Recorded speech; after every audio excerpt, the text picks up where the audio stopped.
प्रधानमंत्री नरेंद्र मोदी को आंख दिखाने के लिए उन्होंने फिर से पीएम मटेरियल नीतीश कुमार को कह दिया बताया था जी। और ये भी कहीं ना कहीं भाजपा को ओपन चैलेंज कर दिया कि अब आपको बेचैनी होनी चाहिए, क्योंकि हमारे पास पीएम कैंडिडेट है और नीतीश कुमार को लेकर आप नीतीश की कुर्सी छीनना चाहते हैं, आप बिहार में अपनी सरकार अपने दम पर बनाना चाहते हैं, नीतीश को कमजोर करके हम आपकी कुर्सी हिला देंगे। और नीतीश के आते ही मांझी और उपेंद्र कुशवाहा दोनों इतने बेचैन हो गए थे, बयानों की श्रृंखला आप देख लीजिए, लगातार नीतीश के खिलाफ बयान देना, बिहार में मौजूदा जो खासतौर पे तंत्र था उस वक्त, खासतौर पुलिसिया तंत्र, उसके चलते क्राइम रेट जो था उस पर जबरदस्त आरोप लगा रहे थे, क्योंकि भाजपा नीतीश को बार बार परेशान कर रही है।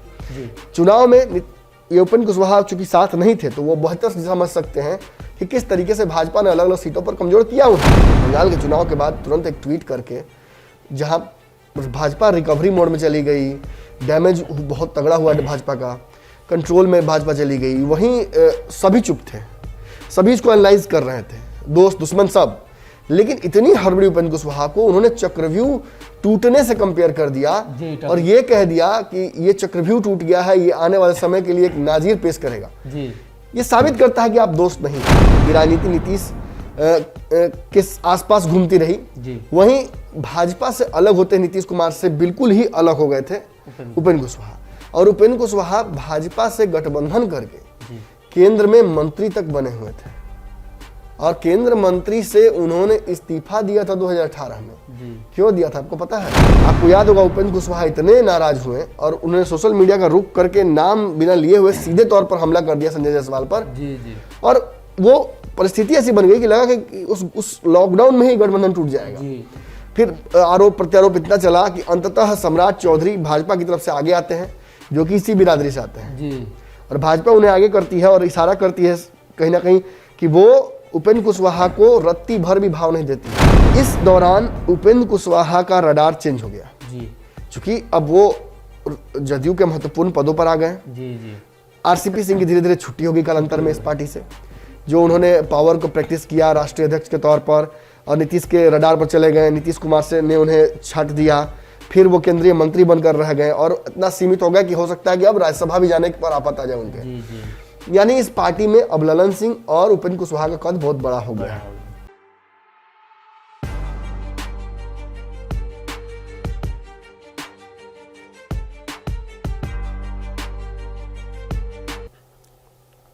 नमस्कार, पंचनामा देख रहे हैं आप, जहां हम करते हैं खबरों की चीरफाड़, एक ही खबर को अलग अलग एंगल से समझने का प्रयास करते हैं। एक बार फिर से गठबंधन की चीरफाड़ होगी।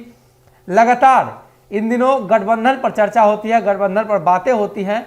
फिर से हम हाजिर हैं, गठबंधन की ही चीरफाड़ करेंगे, इसलिए रोज नए नए बयान आ रहे हैं तो चीरफाड़ करना लाजमी हो जाता है और फिर से वो बयान से पलट जाते हैं, बयानबाजियां फिर बदलने लगती है। ऐसे में उपेंद्र कुशवाहा के ताजा बयान की अगर चर्चा करें तो जगदानंद सिंह के ऑफर को लेकर उन्होंने न नाराजगी जताई और न ही सही से हामी भरी। यानी किसी बात को लेकर जब रिएक्शन सही रूप से नहीं आता है तो उसको हाँ ही माना जाए। अब ऐसे में उपेंद्र कुशवाहा का रिश्ता, धन्यवाद तो दिया ना जी, धन्यवाद दिया, थैंक यू। आपको कोई गिफ्ट दे और आप उसे एक्सेप्ट करिए ना एक्सेप्ट करिए, ये बात की बात है। थैंक यू कहना ही एक्सेप्ट करना होता है किसी चीज को।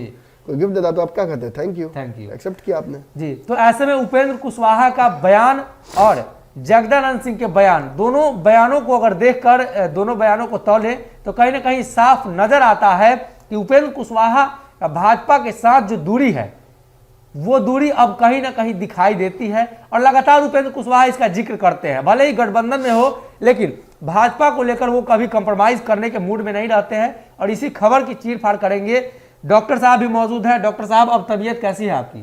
पहले से बिल्कुल ही ठीक हूँ जी, लेकिन मुझे लगता है रिकवर शायद होने में और समय लगे मुझे, लेकिन ये बादस्तूर चलता रहेगा। पंचनामा रोकने का कोई मतलब नहीं है, क्योंकि अगर इधर से रोक देते हैं तो उधर से फोन आने लगता है आप लोगों का, और फिर फोन आता है तो वो अलग से एक तरीके से शुरू हो जाता है नया प्रक्रिया। खैर, आपने जो बातें कही उसमें एक बात मैं और ऐड करना चाहूँगा कि देखिए, दुनिया में कोई भी प्लान या साजिश या कोई भी बड़ा अगर प्लान बनता है जी, तो उसमें एक ना एक आदमी ऐसा होता है जो कि कुछ ना कुछ लीक कर देता है। आपने सबका बयान की चर्चा किया, आपने तेज प्रताप यादव का बयान का चर्चा किया।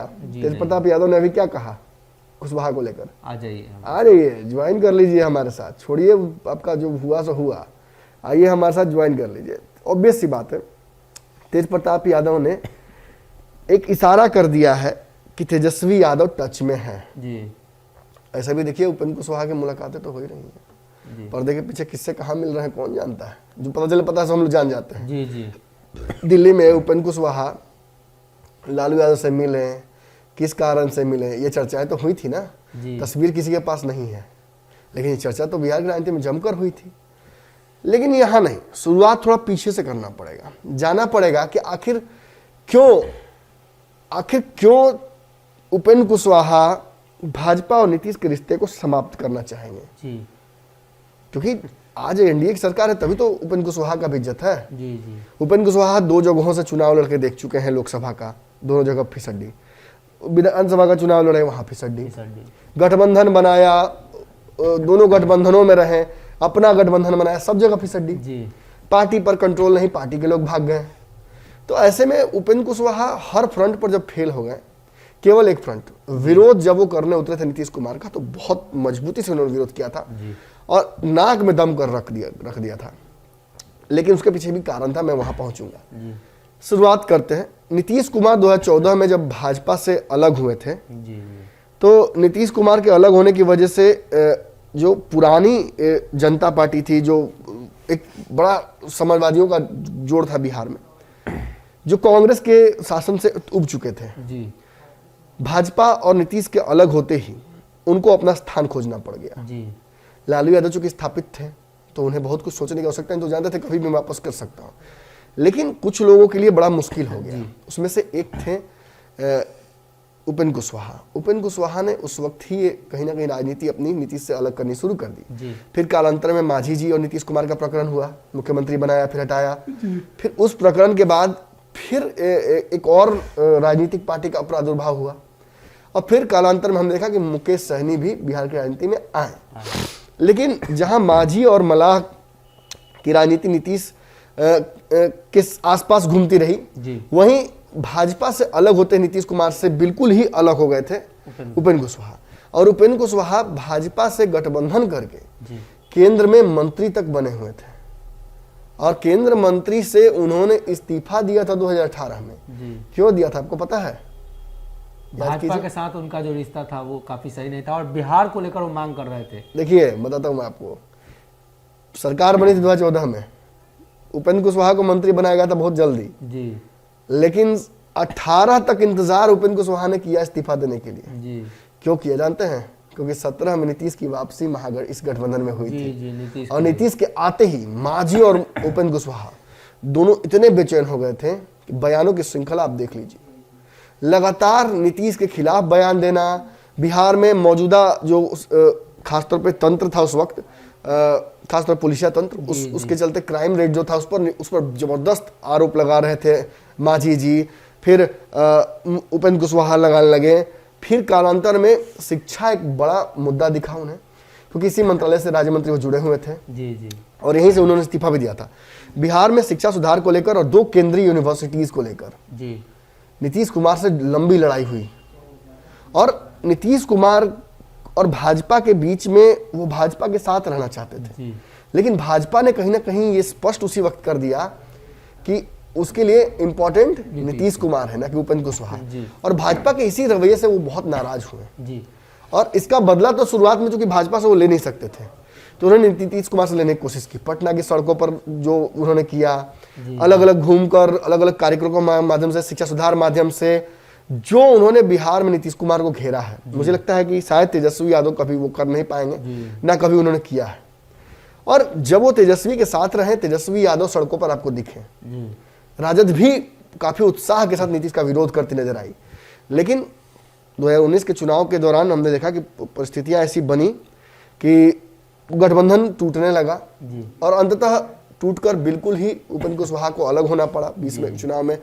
फिर उपेंद्र कुशवाहा जब अलग हुए चुनाव, उस वक्त भी वो नीतीश कुमार को डैमेज करने के लिए ही लड़ रहे थे, लेकिन जब आपको याद होगा वशिष्ठ नारायण की एक बैठक हुई, बैठक में वशिष्ठ नारायण ने उपेंद्र कुशवाहा से बातचीत की, उन्हें समझाया कि आप लव हैं वो कुश हैं, दोनों को एक दूसरे को जोड़ना होगा, और ये जोड़ने के चलते ही आप दोनों का जो राजनीतिक जमीन है, वजूद है, वो बची रह पाएगी, अदरवाइज खिसक जाएगी। देखिए नीतीश कमजोर हो गए, देखिए आप कमजोर हो गए, देखिए वो लोग मजबूत हो गए जो कि बिहार में थे ही नहीं भाजपा के बारे में। तब उपेंद्र कुशवाहा को यह बात रियलाइज हुई। और खास बात यह है कि जब नीतीश कुमार ने बिल्कुल स्वार्थ छोड़कर उपेंद्र कुशवाहा को अपनाया, चाहे आरसीपी सिंह माने या ना माने, आरसीपी सिंह से एक तरह से बगावत ही करके करना पड़ा है, क्योंकि आरसीपी राजी नहीं थे उपेंद्र कुशवाहा के वापसी के लिए। भाजपा बिल्कुल तैयार नहीं थी, भाजपा बिल्कुल खुश नहीं थी। और ये भी मैं बता रहा हूं आपको, थोड़ी देर आगे बढ़ते हैं उसको बताता हूं मैं आपको। इस दौरान उपेंद्र कुशवाहा का रडार चेंज हो गया जी, क्योंकि अब वो जदयू के महत्वपूर्ण पदों पर आ गए जी। आरसीपी सिंह की धीरे धीरे छुट्टी होगी कालांतर में इस पार्टी से, जो उन्होंने पावर को प्रैक्टिस किया राष्ट्रीय अध्यक्ष के तौर पर, और नीतीश के रडार पर चले गए। नीतीश कुमार से ने उन्हें छाट दिया, फिर वो केंद्रीय मंत्री बनकर रह गए, और इतना सीमित हो गया कि हो सकता है कि अब राज्यसभा भी जाने पर आफत आ जाए उनके। यानी इस पार्टी में अब ललन सिंह और उपेंद्र कुशवाहा का कद बहुत बड़ा हो गया। उपेंद्र कुशवाहा नीतीश से अब लड़ाई किसी स्थिति में नहीं करना चाहेंगे, क्योंकि नीतीश की राजनीतिक जो जमीन है, जो उम्र है, वो अब इशारा कर रही है कि अब वो किसी को उत्तराधिकारी बनाकर जाएंगे या किसी को देकर जाएंगे, और कायदे से फिलहाल 2 ही लोग दिख रहे हैं जी। ऐसी स्थिति में उपेंद्र कुशवाहा ज्यादा क्वालिफाइड इसलिए लगते हैं क्योंकि वो लौकुश समीकरण का हिस्सा है, जिस समीकरण को ओबीसी जनगणना, ओबीसी राजनीति के तहत जोड़कर देश भर में गोलबंद किया जाएगा। तो नीतीश कुमार के लिए सिपे सालार बहुत अच्छे हो सकते हैं। और वैसे भी जो राष्ट्रीय अध्यक्ष के तौर पर पार्टी के ललन सिंह का एक अलग ही तरीके का कलेवर दिखा है, अलग ही तरीके की जोश उन्होंने दिखाया, पार्टी में भरा है। मतलब स्पष्ट है, उपेंद्र कुशवाहा के रडार पर भाजपा अब रहेगी। क्यों रहेगी? क्योंकि भाजपा नीतीश को बार बार परेशान कर रही है। चुनाव में ये उपेंद्र कुशवाहा चूंकि साथ नहीं थे, तो वो बेहतर समझ सकते हैं कि किस तरीके से भाजपा ने अलग अलग सीटों पर कमजोर किया उन्हें। वो जानते हैं कि चिराग पासवान को लेकर किस तरीके से रणनीति बनाई गई और नीतीश कुमार को कमजोर किया गया, क्योंकि उस रणनीति का हिस्सा उपेंद्र कुशवाहा खुद भी थे। कई जगहों पर 2-3%, 4% तो वोट उन्होंने खुद काटा है नीतीश कुमार का। तो ऐसे में वो जानते हैं कि नीतीश को कमजोर कैसे किया है भाजपा ने। दूसरी बात, लॉकडाउन से शुरुआत कीजिए। लॉकडाउन में उपेंद्र कुशवाहा का बयान याद कीजिए, नीतीश कुमार के बयान पर, नीतीश कुमार के एक्शन पर, नाइट कर्फ्यू लगाने पर 2 पे, लॉकडाउन 2 में संजय जायसवाल का बयान याद कीजिए। संजय जायसवाल ने कहा था कि नाइट कर्फ्यू बेमतलब है, हमें पूरी तरीके से लॉकडाउन लगाना चाहिए।